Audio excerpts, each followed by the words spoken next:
Connection!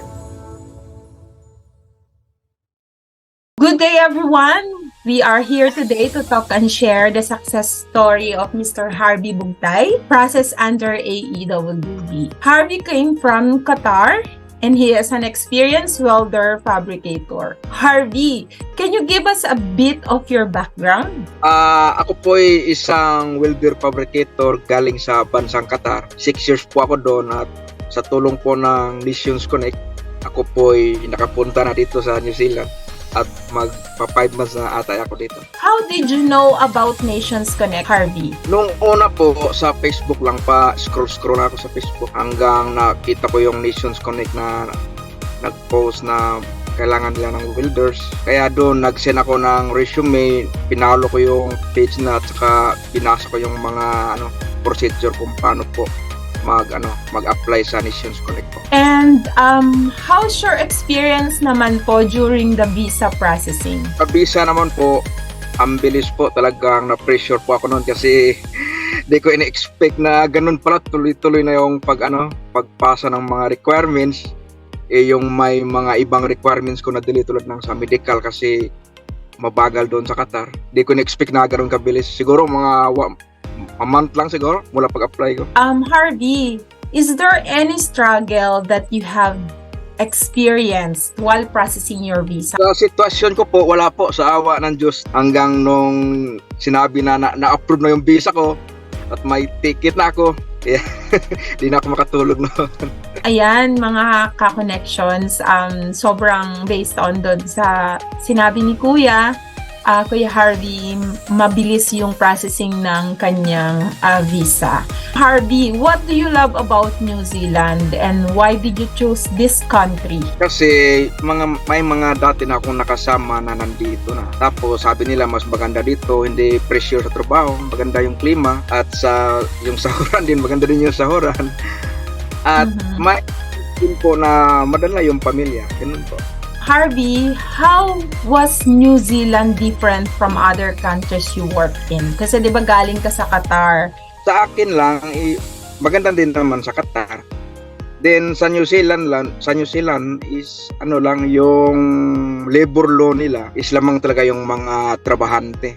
Kumbaga lahat ng pabor is nasa trabante po, nasa atin po. Nag-work tayo. So how's your work-life balance naman po in New Zealand? Are you enjoying working in New Zealand right now? Opo, kasi yung sa company namin, kumbaga pag second week ko na, pag patapos na yung quincenas, may 3 days day off po ako.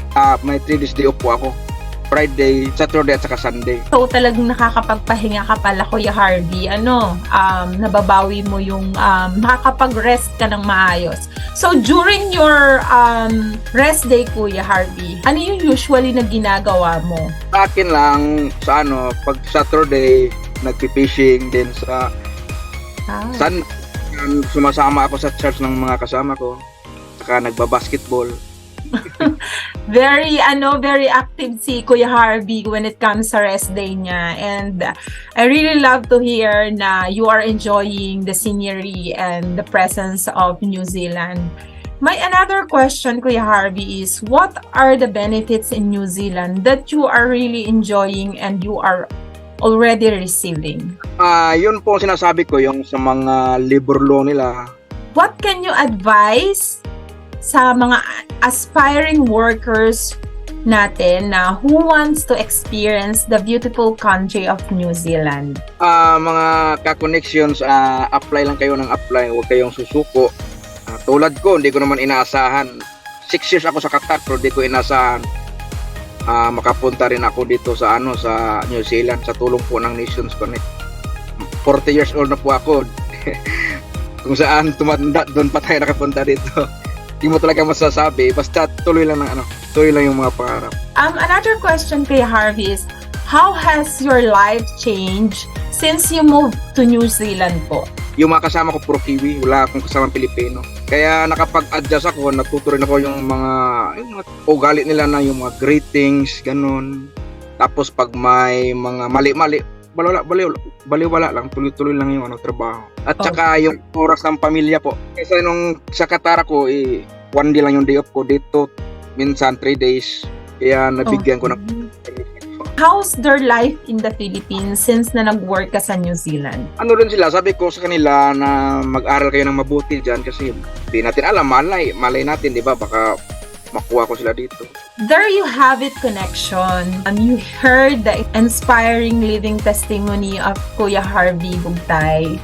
Nations Connect family is here to help you and support you guys throughout your journey. Thank you so much, Kuya Harvey, for trusting us. Again, I am Marina. I'm Harvey Bugtay, serving you the right connection.